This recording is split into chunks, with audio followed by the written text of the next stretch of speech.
Hello अस्सलाम वालेकुम दोस्तों। तो यार क्या हाल है। आज की इस वीडियो में हम शॉर्ट सिंथेटिक जो कि एक ऑप्शन स्ट्रेटजी इसके बारे में डिस्कशन करेंगे। ठीक है।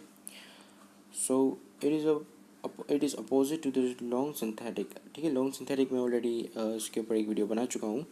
ठीक है। तो ये लॉन्ग सिंथेटिक स्ट्रेटजी का बिल्कुल अपोजिट है शॉर्ट सिंथेटिक स्ट्रेटजी। ठीक है। So this strategy is used when the trader thinks that the underlying asset, ठीक है, अंडरलाइनिंग एसेट कौन सा एसेट होता है जिसके अगेंस्ट जो है आप ऑप्शन खरीदते हो। ठीक है। या जो एसेट जो है वो उस ऑप्शन पे लिखा हुआ होता है। ठीक है। So this is our underlining asset. ठीक है। और यहाँ पर हम for the sake of simplicity हम यहाँ पे अंडरलाइनिंग एसेट को कोई भी कंपनी का स्टॉक कंसिडर कर लेते हैं। ठीक है।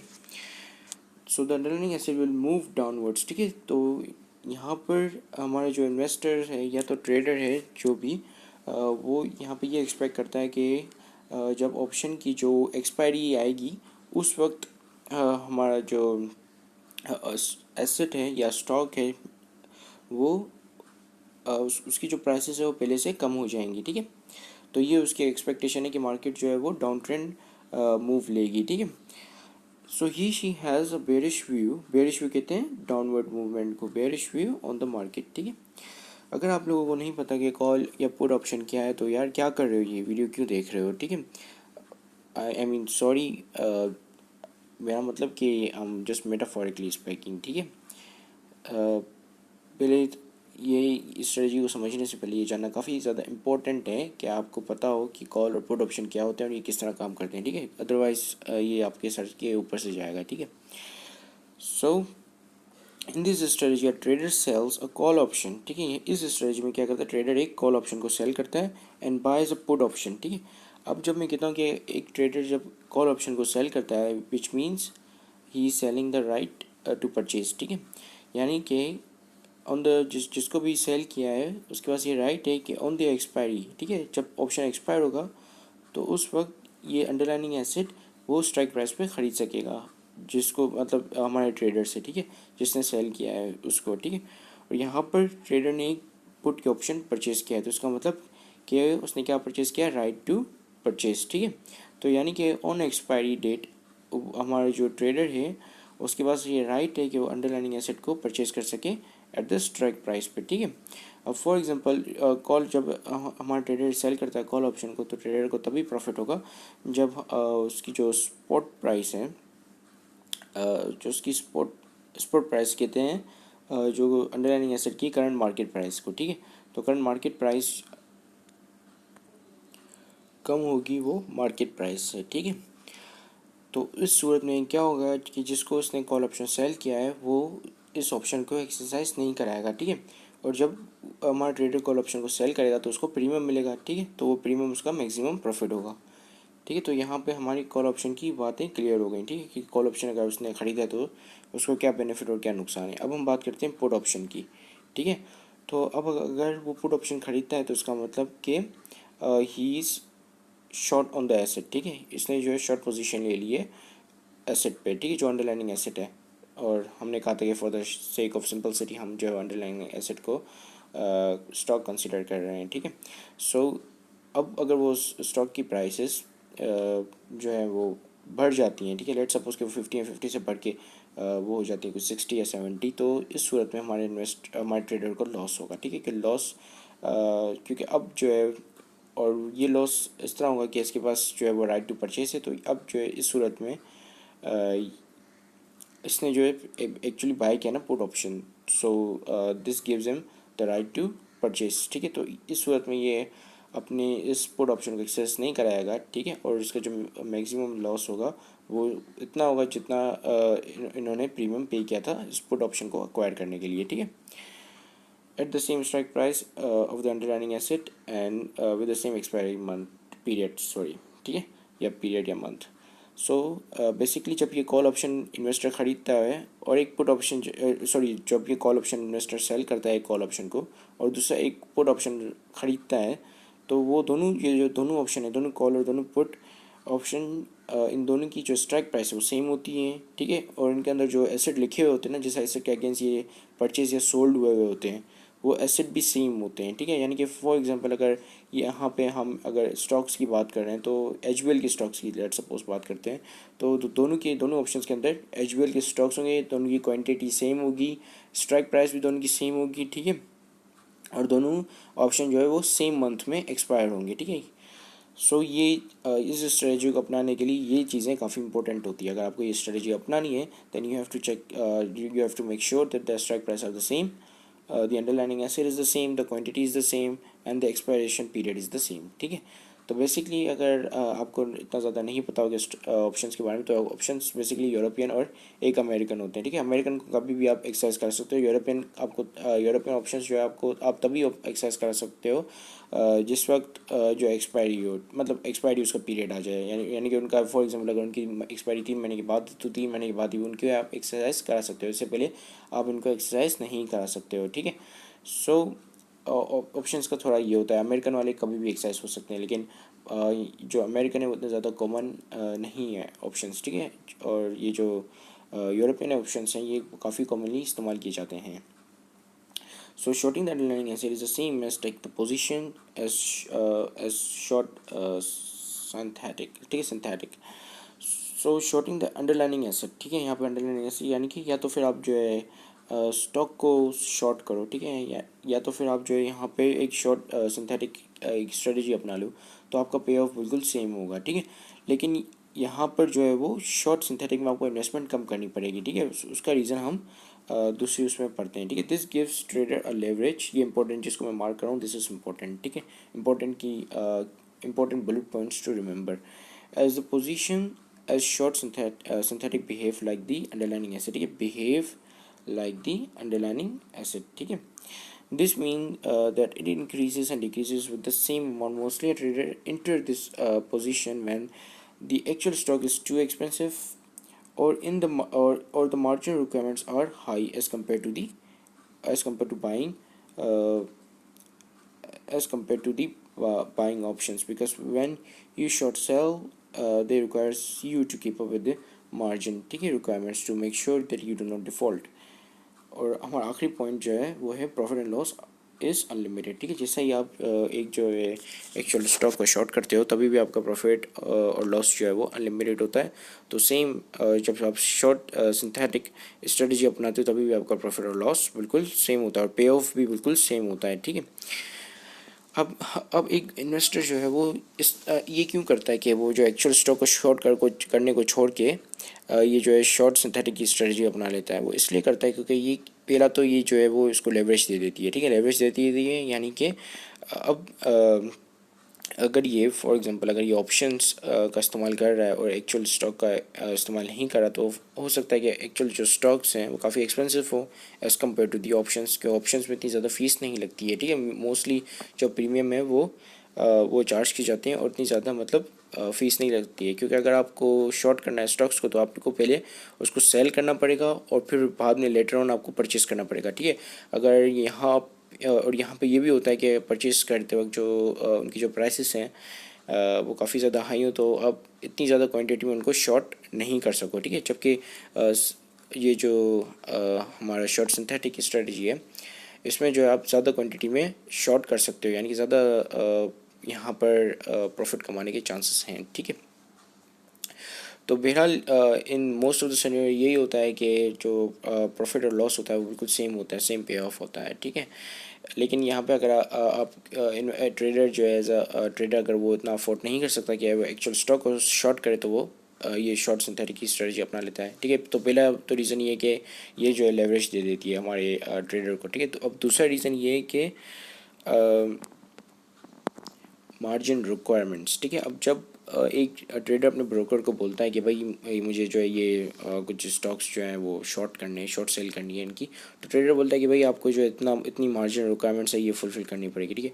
अब उन मार्जिन रिक्वायरमेंट की जो है डेली सेटलमेंट होती है, डेली सेटलमेंट लाइक कि आज इतना लॉस हुआ तो मार्जिन जो है वो इतने से कम हो गया, ठीक है। आज इतना लॉस हुआ तो जो आपके पास मार्जिन पड़ा हो तो इतने से शॉर्ट हो गया, कम हो गया, यानी कि ठीक है जितनी आपकी जो भी आपकी ओपन पोजीशन है उसमें जो भी लॉस होता जाएगा वो मार्जिन में मार्जिन अकाउंट में जो भी मार्जिन आपने भरा होगा या जितने भी आपने अप फ्रंट पेमेंट की होगी उसमें से वो रिड्यूस होता जाएगा, ठीक है। तो एक वक्त ऐसा आता है कि आपका जो है वो मिनिमम थ्रेशोल्ड पे पहुंच जाता है, मतलब एक थ्रेशोल्ड पे पहुंच जाता है, फिर आपको ये मार्जिन कॉल आती है, ठीक है, मार्जिन कॉल व्हेन यू जब, और ये काफ़ी मतलब एक बुरी बुरी साइन समझी जाती है कि जब मार्जिन कॉल आया ये, यानी कि मार्जिन कॉल में आपका ब्रोकर या ट्रेडर का ब्रोकर जो है उसको ये बोलता है कि भाई आपकी जो मार्जिन काफ़ी मतलब ख़त्म होने वाला है और आप जो है इसको रिफ़िल कर दो, यानी कि और ज़्यादा पैसे डाल दो अगर आपको ये पोजीशन होल्ड करके रखनी है, otherwise this position will get liquidated and in loss, ठीक है, इन लॉस पे आपको जो है वो लिक्विडेट कर दिया जाता है, ठीक है। तो इसी तो यहाँ पर जो एक्चुअल स्टॉक को जब हम शॉर्ट करते हैं तो उसकी जो मार्जिन रिक्वायरमेंट है वो काफ़ी ज़्यादा हाई होती है as compare to the buying options, ठीक है। बाइंग ऑप्शंस में जो मार्जिन रिक्वायरमेंट्स होती ज़्यादा नहीं होती हैं, ठीक है। और दूसरा ये कि अगर आप एक्चुअल में शॉर्ट करते हो स्टॉक्स को तो आपको जो है वो पैसे मिलते हैं, ठीक है। लाइक अगर मैं एचयूएल के स्टॉक को शॉर्ट करता हूँ, लेट सपोज कि एक 300 का स्टॉक है, तो मैंने 300 का शॉर्ट कर दिया उसको, तो मुझे 300 रुपये मिलेंगे, क्योंकि मेरा ब्रोकर क्या करेगा, अगर आपको पता होगा शॉर्ट सेलिंग किस तरह काम करती है, तो मेरा ब्रोकर क्या करेगा, वो दूसरे किसी के पोर्टफोलियो में से, क्योंकि ब्रोकर के पास जो है मल्टीपल क्लाइंट्स होते हैं, ठीक है, वो किसी और क्लाइंट में से वो स्टॉक निकालेगा, उसको सेल कर देगा मार्केट में, उससे जो पैसे आएंगे वो मुझे दे देगा, ठीक है। और लेकिन लेटर ऑन में मेरी ये रिस्पॉन्सिबिलिटी होगी कि मैं ख़रीद के फिर से वापसी डाल दूँ उसकी पोर्टफोलियो में, ठीक है, जब ये मतलब मेरा प्रॉफिट अचीव हो जाए। तो वो उसने क्या किया, उसने ऐसा कर दिया, ठीक है। तो वो 300 रुपये मेरे अकाउंट में जाएंगे। अब मेरी मर्ज़ी है, मैं 300 रुपये से 300 रुपये को बैंक में रख के उससे इंटरेस्ट कमाऊँ या तो फिर उसको कहीं और जगह पे इन्वेस्ट करूँ, ठीक है। तो शॉर्ट सेल का एक ये भी फ़ायदा होता है। और फिर बाद में लेटर ऑन अगर आप जो आपकी फेवर में मूव कर जाती है मार्केट, यानी कि बेरिश चले जाती है, क्योंकि शॉर्ट में आप जो है एक्सपेक्ट कर रहे होते हैं कि मार्केट जो है वो डाउन ट्रेंड मूव करे, ठीक है। तो आपकी जो फेवर में मूव कर जाती है तो फिर आप उसको सस्ते में परचेस करके फिर से डाल देते हो उसके पोर्टफोलियो में, जिसके पोर्टफोलियो में से निकाला था आपके ब्रोकर ने, ठीक है, वो शेयर, ठीक है। तो शॉर्ट सेल इस तरह काम करता है, इस तरह ये प्रॉफिटेबल होता है, ठीक है। यहाँ पर हम जो है वो शॉर्ट सेल इसलिए भी नहीं कर सकते क्योंकि इसकी जो मार्जिन रिक्वायरमेंट काफ़ी नुकसान देते हैं, तो ये सेकंड रीज़न था, ठीक है। अब हम बढ़ते हैं जो है 3 मेन चीज़ें जो कि हमें याद रखनी है, ठीक है।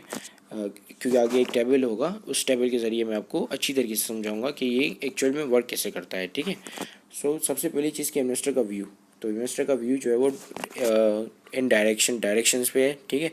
तो वो डायरेक्शन ये कि मार्केट जो है वो गिरेगी, ठीक है, नीचे जाएगी, यानी कि जो भी अंडरलाइनिंग एसेट है उसकी प्राइसेस कम होंगी, ठीक है। तो यानी कि वो हमारे जो इन्वेस्टर या ट्रेडर कह लो वो बेरिश है, ठीक है। दूसरा यहाँ पे रिस्क जो है अनलिमिटेड होता है और रिवॉर्ड भी अनलिमिटेड होता है, ठीक है। तो रिस्क एंड रिवॉर्ड दोनों अनलिमिटेड होते हैं, जैसे एक्चुअल स्टॉक्स को परचेज या शॉर्ट करने पे होता है, ठीक है।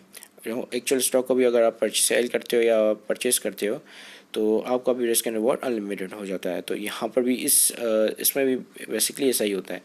तो अब हम जो है वो शॉर्ट सिंथेटिक को ये भी कह सकते हैं कि ये रेप्लिकेट कर देती है एक्चुअल स्टॉक की सिचुएशन को, ठीक है। यानी कि जैसे ही हमारा जो स्टॉक जो है वो एक्चुअल स्टॉक या अंडरलाइनिंग एसेट जो भी जिसके अगेंस्ट आपने ऑप्शन ख़रीदा है, अगर वो रुपये से गिरता है तो और मतलब आपको वहाँ पर अगर रुपये का प्रॉफिट होता है तो यहाँ पर भी इस पोजीशन पे भी आपको रुपये का ही प्रॉफिट होगा, ठीक है।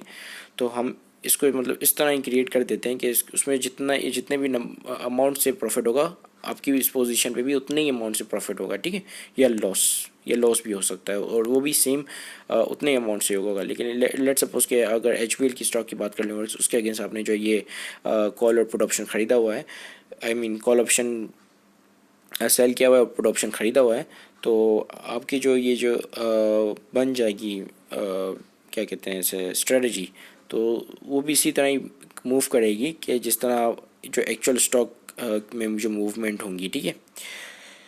तो हम ये कह सकते हैं कि ये मिमिक करना है, इनकी नकल करती है हमारे एक्चुअल स्टॉक को, ठीक है। लेकिन ये डिविडेंड यहाँ पर आपको नहीं मिल सकता और ना ही आपको जो है वो अगर लॉन्ग सिंथेटिक की बात करें तो यहाँ पे आपको डिविडेंड नहीं मिल सकता। दूसरा ना ही आपको जो है वो शॉर्ट सेल में जो किया हुआ पैसा है वो रिसीव हो सकता है, ठीक है। But it is much cheaper to take a trade in options rather than taking trade in actual stocks, ठीक है। तो अब हम बात करते हैं यहाँ पे टेबल की। तो यहाँ पर देखें कि मैं यहाँ पे पहले पॉइंटर ऑन कर लेता हूँ। Suppose you sold a call option for a premium of 5 and bought a put option for the premium of 5 rupees, ठीक है। तो ये कह रहा है कि आपने एक कॉल ऑप्शन सेल किया, ठीक है। जब आपने कॉल ऑप्शन सेल किया तो आपको प्रीमियम मिला कितना, 5 रुपये का, ठीक है। जिसने भी आपसे ख़रीदा उसने आपको 5 रुपये पे किए और आपसे राइट टू परचेज ख़रीद लिया, ठीक है। यानी कि वो लेटर ऑन अपना ये एक्सरसाइज करा सकता है ऑप्शन, और आपसे जो है आपकी या आपका जो अंडरलाइनिंग एसेट जो भी उसमें मेंशन किया हुआ है वो आपसे ख़रीद सकता है स्ट्राइक प्राइस पे, ठीक है। और दूसरा, ट्रेडर ने क्या किया कि एक पुट ऑप्शन ख़रीद लिया, ठीक है। पुट ऑप्शन ख़रीद लिया, इसका मतलब उसने जो है राइट टू सोल्ड, यानी कि जो भी अंडरलाइनिंग एसेट है वो उस एसेट को सोल्ड कर सकता है उस बंदे को जिसने इसको जो है वो पुट ऑप्शन सेल किया है, ठीक है। तो और उसने पुट ऑप्शन परचेज किया है और जिसने भी इसको सेल किया है वो उसको जो है अंडरलाइनिंग एसेट या स्टॉक जो है वो सेल करेगा स्ट्राइक प्राइस पे, फिर चाहे भले ही उसकी मार्केट प्राइस कितनी भी हो। कि लेट सपोज कि अंडरलाइनिंग एसेट हमारा स्टॉक है, ठीक है, एचबीएल का स्टॉक है, और उसकी जो है मार्केट प्राइस पहले से कम हो गई है, ठीक है। यानी कि 50 रुपीज़ थी, 50 से कम होकर 30 रुपीज़ तक चले गई हैं, ठीक है। और 3 महीने गुजर गए और एक्सपायरी आ गई हमारे ऑप्शन की। तो वो ऑप्शन लेकर गया उस बंदे के पास कि वही भाई बोला कि भाई ऑप्शन है, ये ऑप्शन को मैं एक्सरसाइज कराना चाह रहा हूँ, तो आप ये ऑप्शन लें और मुझे जो है बेचते हैं, क्या बेचें, और मुझसे ये ख़रीदें, ठीक है। क्या ख़रीदें, एचबीएल के स्टॉक कितने में, 50 रुपये में, जबकि उनकी मार्केट प्राइस कितनी है, 30 रुपीज़ है, ठीक है। तो उसने 50 रुपये के उससे ख़रीदे और उसको जो जिसने पुट ऑप्शन ख़रीदा था, यानी कि हमारा ट्रेडर, उसको 50 रुपये मिले, ठीक है। और यही इसने जो है वो ऑप्शन जो है जो 30 रुपये के थे उसने वो 50 रुपये में सेल किए, ठीक है, ऑप्शन का इस्तेमाल करते हुए। तो इस तरह उसको कितने का प्रॉफिट हुआ, 20 रुपये का, ठीक है। सो यहाँ तक हमने यहाँ पे पढ़ लिया कि इसकी पोजीशन लेने से क्या अफेक्ट आ रहे थे। So for the premium of 5 rupees, ठीक है। जब ये जिसने जो परचेज़ किया पुट ऑप्शन तो उसको प्रीमियम पे करना पड़ा, ठीक है, उस बंदे को जिसने इसको सेल किया था, हमारे ट्रेडर को, ठीक है। Rupees of F F C यानी फौजी ये एक ट्रिकर है जिसका जो ये शॉर्ट फॉर्म है बेसिकली, या ट्रिकर के लिए स्टॉक मार्केट का, जिसका फुल फॉर्म है फौजी फर्टिलाइज़र कंपनी, ठीक है। Both have a strike price of ₹50। दोनों ऑप्शन की, कॉल ऑप्शन और पुट ऑप्शन, दोनों की जो स्ट्राइक प्राइस है वो 50 रुपये है। And the current market price of F per share is 50 at the money, ठीक है। एटीएम का मतलब एट द मनी, यानी कि एट द मनी तब हम कहते हैं जब हमारी जो स्ट्राइक प्राइस है वो बराबर हो हमारी स्पॉट प्राइस के, या स्पॉट प्राइस बराबर हो हमारी स्ट्राइक प्राइस के, ठीक है। तो एट द मनी पे उन्होंने एंट्री मारी है, ठीक है। यानी कि जब उन्होंने ये पोजीशन ली शॉर्ट सिंथेटिक की, तब हमारी जो स्ट्राइक प्राइस थी वो स्पॉट प्राइसेस के बराबर थी, ठीक है।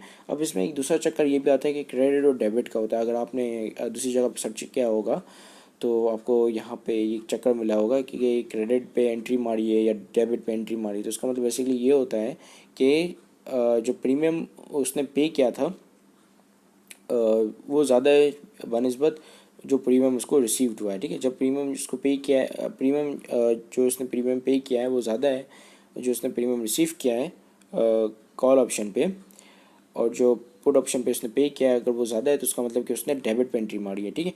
और अगर इसका अपोजिट कर लें तो उसका मतलब कि उसने क्रेडिट पे एंट्री मारी है, ठीक है। तो बहरहाल ये इंपॉर्टेंट नहीं है इतना जानना, ठीक है। लेकिन अगर आपने कहीं और जगह पे पढ़ा हो और आपको कन्फ्यूजन हो रही हो कि डेबिट क्रेडिट का क्या सीन है, तो मैंने आपको अभी ये क्लियर कर दिया इसका सीन, ठीक है। तो अब हम देखें कि ट्रेडर ने डायरेक्ट एंट्री मारी हमारी एट द मनी पे, ठीक है, जब स्पॉट जो स्ट्राइक के बराबर थी, ठीक है। अब लेट सपोज कि ऑप्शन जो है वो 3 महीने के बाद एक्सपायर होंगे, यानी कि 3 महीने के बाद वो इसको एक्सरसाइज करा सकता है, ठीक है। तो जब इसने एंट्री मारी, इसकी एंट्री मारने के एक सेकंड के बाद उसकी जो पोजीशन क्या क्रिएट हो गई कि उसने जो है वो यहाँ पे कॉल ऑप्शन पे 5 रुपये रिसीव किया, क्योंकि सेल किया था तो उसको 5 रुपये मिले। और यहाँ पर इसने पुट ऑप्शन क्योंकि परचेज़ किया था तो उसने 5 रुपये पे किए, तो ये जो है ब्रेक इवन पे खड़ा हो गया, ठीक है। इसने एंट्री की और जैसे इसने पोजीशन ली, इसका जो है टोटल प्रॉफिट या लॉस कितना है, 0 है, यानी कि ब्रेक इवन पे, ठीक है। अब लेट सपोज आने वाले जो 3 महीने के बाद प्राइसेस कुछ 50 से जो स्पॉट प्राइसेस हैं किसकी, हमारे एफएफसी की स्टॉक की, ठीक है। स्टॉक की जो प्राइस है वो 50 से बढ़ के कितनी हो गई, 60 पे हो गई, ठीक है, 60 पे चली गई। यहाँ पर मैं अपनी पेन खोल लेता हूँ, ठीक है। तो हमारी प्राइसेस कितनी चली गई, 60 पे चली गई। अब जब 60 पे चली गई तो यहाँ पर कॉल ऑप्शन पे इसको अब यहाँ पे लिखा हुआ है कि ऑब्लिगेटेड है और यहाँ पे लिखा हुआ है कि राइट है, ठीक है। तो राइट और ऑब्लिगेटेड का सीन ये है कि जब अगर ये इसने कॉल ऑप्शन को सेल किया है, यानी कि राइट टू परचेज सेल किया किसी और को, तो जिसको सेल किया उसके पास राइट है और ये हमारा ट्रेडर जो है वो ऑब्लिगेटेड है, यानी कि अगर वो अपने राइट को एक्सरसाइज कराता है तो ट्रेडर ये बाय लॉ ऑब्लिगेटेड है कि वो उसकी राइट को एक्सरसाइज करेगा। यानी कि जब जिसको ट्रेडर ने सेल किया है कॉल ऑप्शन, या जिसने कॉल ऑप्शन बेसिकली परचेज किया है, या जो ट्रेडर के अगेंस्ट पे खड़ा हुआ है, तो अब वो अगर अपने ऑप्शन को एक्सरसाइज कराता है तो हमारे ट्रेडर को उसको एक्सरसाइज करके देना होगा, ठीक है। यानी कि हमारा ट्रेडर यहाँ पर कॉल ऑप्शन पे उसने सेल किया, क्योंकि कॉल ऑप्शन तो ये बेरिश है और जिसको सेल किया वो बुलिश है, ठीक है। तो अगर एफएफसी की प्राइसेस बढ़ती हैं तो इसका मतलब ट्रेडर ने जिसको सेल किया उसकी फेवर में मार्केट जा रही है और हमारे ट्रेडर को लॉस हो रहा है, ठीक है। तो फॉर एग्जांपल हमारे ट्रेडर को यहाँ पे लॉस हो जाता है और वो फिर हमारा अपना अपना जो है कॉल ऑप्शन लेकर आ जाता है, ठीक है, हमारे ट्रेडर के पास, और फिर बोलता है कि भाई अब जो है मुझे 50 रुपीज़ पे 50 रुपीज़ पे मुझे भेजो, क्या भेजो, एफएफसी का स्टॉक जिसकी करंट मार्केट प्राइस कितनी है, 60 रुपीज़, ठीक है। तो उसने 60 रुपीज़ का, क्योंकि हमारा ट्रेडर ऑब्लिगेटेड है तो हमारे ट्रेडर को जो है वो 60 रुपीज़ का शेयर उसको बेचना पड़ेगा 50 रुपीज़ में, ठीक है। तो जिसकी वजह से हमारे ट्रेडर को लॉस होगा कितने का, -10 रुपीज़ का, ठीक है, -10 रुपीज़ का लॉस होगा। लेकिन हमारा जो ट्रेडर है जब उसने ये कॉल ऑप्शन सेल किया था तो उसको 5 रुपये प्रीमियम भी मिले थे, ठीक है। जिसको सेल किया था उसने प्रीमियम पे किए थे हमारे ट्रेडर को, तो यहाँ पे ट्रेडर को 5 रुपये प्रॉफिट हुए। तो टोटल हमारा ट्रेडर का लॉस कॉल ऑप्शन पे कितना हुआ, 5 रुपये, -5 रुपये, ठीक है। अब पुट ऑप्शन, क्योंकि हमारे सेलर ने ख़रीदा था पुट ऑप्शन, तो जब पुट ऑप्शन ख़रीदते हो आप तो आपको प्रीमियम पे करना पड़ता है, ठीक है।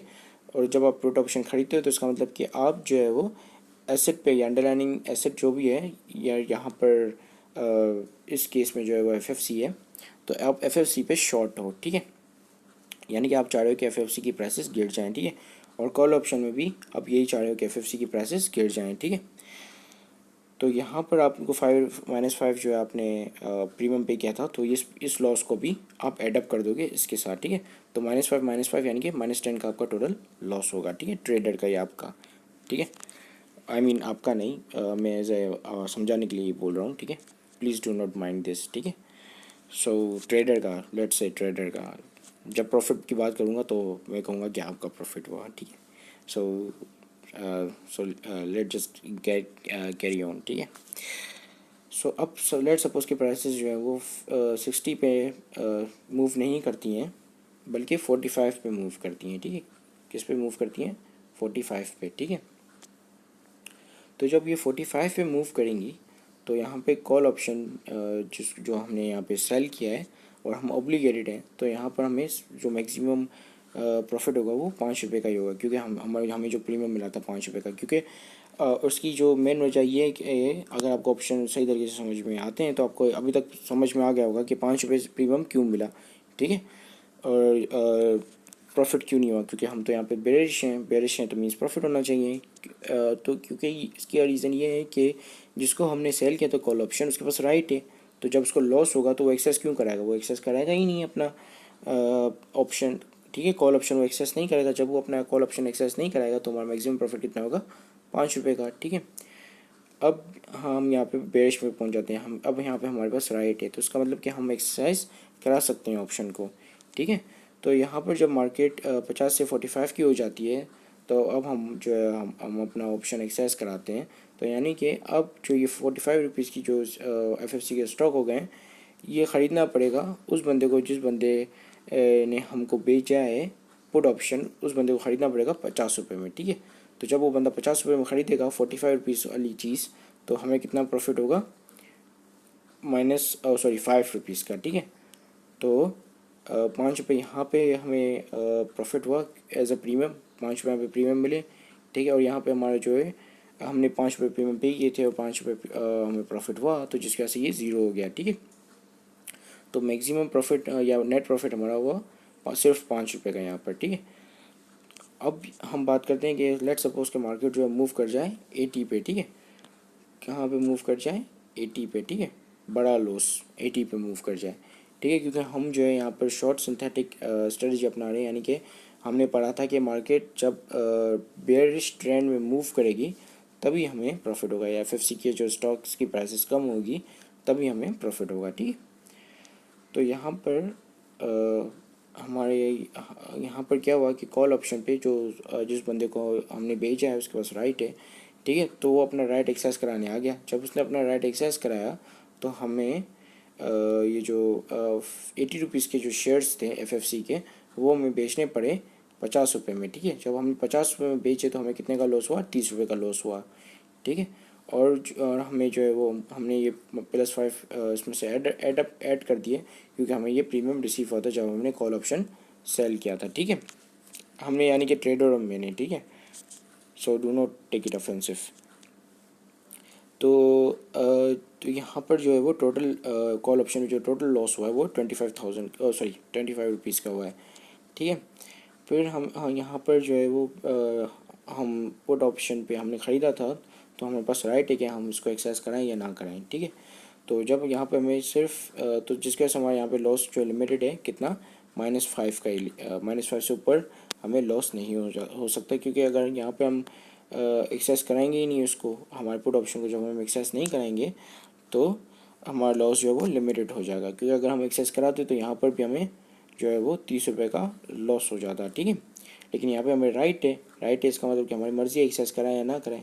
ठीक है, तो यहाँ पे हमें जो मैक्सिमम प्रॉफिट लॉस होगा वो -5 होगा, -5 से ज़्यादा लॉस नहीं हो सकता। ठीक है, तो -5 यहाँ पे लॉस हुआ पुट ऑप्शन पे, और -5 जो है वो -25 जो है वो कॉल ऑप्शन पे हमें लॉस हुआ। ठीक है, तो टोटल लॉस कितना हुआ, -25 -5 = -30 का लॉस हुआ। ठीक है, अब हम बात करते हैं कि लेट सपोज के मार्केट जो मूव कर जाए 80 पे नहीं मूव कर बल्कि डाउनवर्ड मूव कर और काफ़ी मतलब बिल्कुल ही गिर जाए। ठीक है, एफएफसी की प्राइसेस बिल्कुल ही गिर जाए 3 महीने के बाद। ठीक है, तो 3 महीने के बाद लेट सपोज के एफएफसी की प्राइसेस हो जाती हैं कुछ 30 रुपये। ठीक है, अब देखें जब 30 रुपये प्राइसेस हो गई, ठीक है, तो यहाँ पर जो हमारे अगेंस्ट बंदा खड़ा हुआ था जो कि जिसके पास राइट था और जो कि बुलिश था, क्योंकि यहाँ पर हम ट्रेडर जो है वो बेरिश है, तो उस बंदे ने एक्सेस नहीं कराया। जब उस बंदे ने एक्सेस नहीं कराया तो यहाँ पे मैक्सिमम प्रॉफिट जो है ट्रेडर का वो 5 रुपये ही हुआ। ठीक है, जो उसको प्रीमियम रिसीव हुआ था कॉल ऑप्शन को सेल करते वक्त।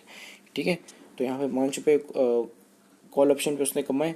ठीक है, फिर यहाँ पे ट्रेडर के पास जो है वो राइट था कि वो एक्सेस करा सकता है, तो 3 महीने के बाद जब उसकी एक्सपायरी हुई तो हमारे ट्रेडर ने अपने इस राइट को इस्तेमाल किया। ठीक है, तो जब उसने राइट को इस्तेमाल किया तो उसने जो 30 रुपये की शेयर्स बेचे कितने में, 50 रुपये में।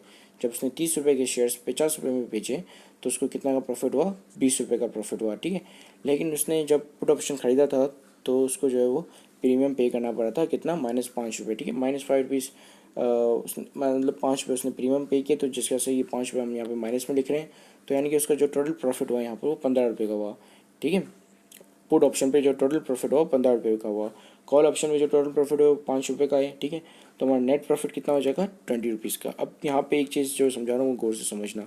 ठीक है, मैंने कहा था कि ये जो हम पोजीशन क्रिएट करते हैं एक कॉल ऑप्शन को सेल करके और एक पुट ऑप्शन को परचेज़ करके, वो बिल्कुल ही मिमिक कर रही होती है हमारी जो एक्चुअल प्राइसेस की मूवमेंट को। ठीक है, अब देखो लेट सपोज अब इन दोनों चीज़ों को, ये जो मैंने जो 3 बॉक्सेस बनाए हुए हैं, इन तो ये जो दो बॉक्सेस बने हुए हैं, इनको फ़िलहाल थोड़ी देर के लिए भूल जाओ। ठीक है, इनको फ़िलहाल थोड़ी देर के लिए नहीं देखो। ठीक है, तो इसकी वजह से मैं इसको थोड़ा सा इस तरह करके मिटा रहा हूँ। ठीक है, तो लेट सपोज कि हमारे ट्रेडर ने वो नहीं के ख़रीदे। ठीक है, कॉल ऑप्शन पुट ऑप्शन नहीं ख़रीदा और कॉल ऑप्शन सेल नहीं किया। उसने डायरेक्ट क्या किया कि इसको ही शॉर्ट कर दिया, हमारे जो स्टॉक है उसको ही शॉर्ट कर दिया, यानी कि 50 रुपये का एक स्टॉक उसने किसी से बोरो किया और उसको सेल कर दिया मार्केट में। ठीक है, अब लेट सपोज कि उसकी प्राइसेस जो है वो गिर के चले जाती है 45 पर, फिर 45 से 40 पर। ठीक है, 45 पर वो गिर के चले गई। ठीक है, अब देखो यहाँ पर जो लॉस हुआ, यहाँ पर जो प्रॉफिट हुआ हमारे ट्रेडर को कितने का हुआ, यहाँ पे पूरे 10 रुपये का उसको प्रॉफिट हुआ। कैसे, क्योंकि अब वो क्या करेगा, मैंने आपको बोला था कि इसने क्या किया, 50 रुपये का एक शेयर बोरो किया, उसको सेल कर दिया। ठीक है, और फिर वही शेयर जो है वो 40 रुपये का उसने परचेज़ किया और जिसको बोरो किया था उसको दे दिया। ठीक है, तो 10 रुपये का यहाँ पे इन्वेस्टर को प्रॉफिट हो गया। कैसे हुआ इसको मैं फिर से एक्सप्लेन कर रहा हूँ, because I think that there is still confusion remaining. ठीक है, तो देखो फॉर एग्जांपल आप वो इन्वेस्टर हो, ठीक है, या ट्रेडर हो, तो आपको लगता है कि मार्केट जो है आने वाले कुछ टाइम में डाउनवर्ड मूव करेगी। ठीक है, डाउनवर्ड मूव लेगी। आप जो है उस पर हैविली बुलिश बेयरिश हो। ठीक है, तो आपने क्या किया कि आपने कहा कि भाई ये स्टॉक है, मुझे लगता है इस स्टॉक पे जो कि एफएफसी का स्टॉक था, इस स्टॉक पे जो है मार्केट इस स्टॉक की प्राइसेस जो है वो गिर के कितनी हो जाएंगी, 40 हो जाएंगी। ठीक है, तो आपने क्या कहा, आपने अपने ब्रोकर को कॉल किया, ब्रोकर को कॉल करके बोला कि भाई इस स्टॉक को एफएफसी के स्टॉक को मुझे शॉर्ट करना है। अब देखो कौन आपका कौन कौन क्लाइंट है जिसके पास एफएफसी की होल्डिंग्स हैं। ठीक है, तो उसने बोला कि भाई ये एक क्लाइंट है उसके पास एफएफसी की होल्डिंग्स है। उसने क्या किया, अपने दूसरे क्लाइंट की जो पोर्टफोलियो होता है जिसके अंदर तमाम स्टॉक्स वगैरह पड़े हुए होते हैं, तो उसमें से ये एफएफसी का स्टॉक निकाला और उसको मार्केट में सेल कर दिया। जब उसको सेल किया आपको मिल गए 50 रुपये। ठीक है, आपको 50 रुपये मिल गए। अब जो है वो लेट सपोज के वो कुछ 2-3 महीने में उसकी प्राइसेस गिर के आपका अंदाज़ा बिल्कुल सही निकला, मार्केट ने जो है आपकी फेवर में मूव लिया और उसकी प्राइसेस जो है गिर के 40 रुपये हो गई। ठीक है, तो आपने क्या किया, वही शेयर जो है क्योंकि आपने शेयर बोरो क्या होता है तो वापस तो करना ही है ना, तो आपने वही शेयर 40 रुपये का परचेज़ किया और फिर उसको वापसी कर दिया। ठीक है, 40 रुपये का 50 रुपये पहले आपको मिले थे, 50 में से आपने 40 रुपये निकाले, फिर से वो शेयर परचेज़ किया और उसको वापसी कर दिया।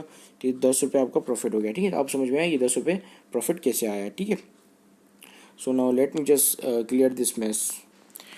अब लेट सपोज करो कि मार्केट जो है आपकी फेवर में मूव नहीं लेती है। ठीक है, मार्केट जो है वो पहुंच जाती है 50 से बढ़ के 70 रुपीज़ पे। ठीक है, तो अब आपको कितने का लॉस हुआ, आपने तो 50 का उसका शेयर जो है भोरो करके सेल कर दिया था। ठीक है, 50 रुपये आप क्या है, अब तो वो और ज़्यादा महंगा हो गया, आपको कितने का 70 रुपये का ख़रीद के उसको वापस करना पड़ा।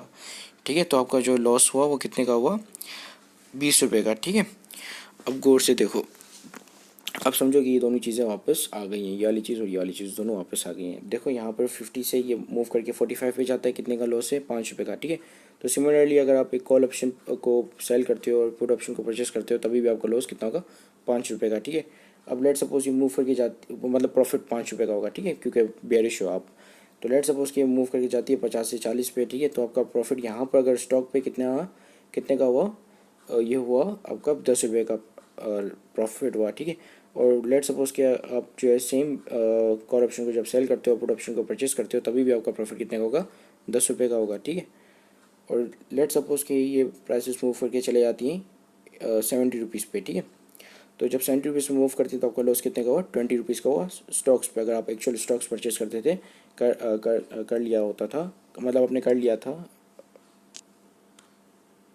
अगर कर लिया होता। ठीक है, अगर आपने एक्चुअल स्टॉक परचेस कर लिया होता तो आपका यहाँ पे लॉस कितना होता है, 20। ठीक है, तो जबकि अगर आपने एक्चुअल स्टॉक परचेस नहीं किया होता बल्कि ये कॉल ऑप्शन को सेल और पुट ऑप्शन को परचेस किया होता तभी भी आपका जो है एक्चुअल लॉस 20 का ही होता है। ठीक है, सो देख रहे हो कि ये किस तरह मिमिक कर रही है, आपकी ये जो पोजीशन है वो किस तरह मिमिक कर रही है एक्चुअल स्टॉक को। ठीक है, जो कि एफएफसी का एक्चुअल स्टॉक है उसको किस तरह मिमिक कर रही है। ठीक है, तो लास्ट में मुझे यही समझाना था। So this is it, thank you very much for watching this video, have a great day and अल्लाह हाफिज़।